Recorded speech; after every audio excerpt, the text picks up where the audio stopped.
Assalamualaikum warahmatullahi wabarakatuh. Kali ini kita akan melanjutkan pembelajaran mengenai peluang teoritik.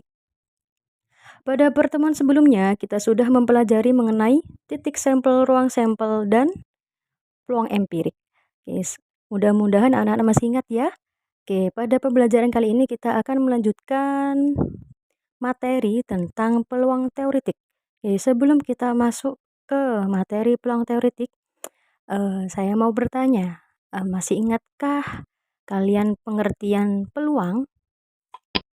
Ya, peluang adalah besarnya kemungkinan terjadinya sesuatu peristiwa atau bisa dikatakan prediksi dalam matematika. Nah, sedangkan peluang teoritik itu apa? Ya, peluang teoritik adalah perbandingan atau rasio dari hasil yang dimaksud dengan semua hasil yang mungkin pada suatu eksperimen tunggal. Peluang teoretik ini juga bisa dikenal dengan istilah peluang klasik atau dalam beberapa bahasan juga disebut peluang saja. Jadi jika nanti anak-anak menjumpai soal yang hanya menyebutkan peluang, maka peluang yang dimaksud tersebut adalah peluang teoretik ini. Ya. Nah, dalam suatu eksperimen, himpunan semua hasil yang mungkin ini disebut ruang sampel. Sedangkan hasil yang dimaksud ini merupakan titik sampel. Misalkan NA itu adalah menyatakan banyaknya titik sampel kejadian A dan NS adalah semua titik sampel pada ruang sampel S, atau titik sampel itu merupakan bagian dari ruang sampel. Maka peluang teoretik kejadian A bisa dirumuskan sebagai berikut, yaitu PA atau peluang kejadian A sama dengan NA atau banyaknya kejadian A dibagi dengan NS atau banyaknya ruang sampel ya, sesuai dengan definisinya peluang teoretik itu sendiri. Oke, kita lanjut ke contoh soal ya biar lebih paham. Contoh soal, permasalahannya 2 buah dadu dilambungkan bersama-sama sebanyak 1 kali. Pertanyaannya, hitunglah peluang munculnya kedua mata dadu berjumlah 7.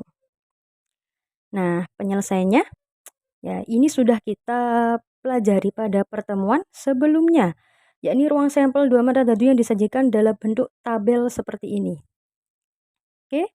Pertama, misalkan S adalah ruang sampel, maka banyaknya ruang sampel 2 mata dadu ya ini adalah 6 dikali 6, yaitu sebanyak 36.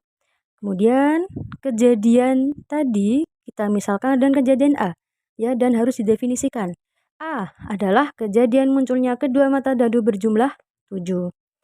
Kita cari A itu apa saja.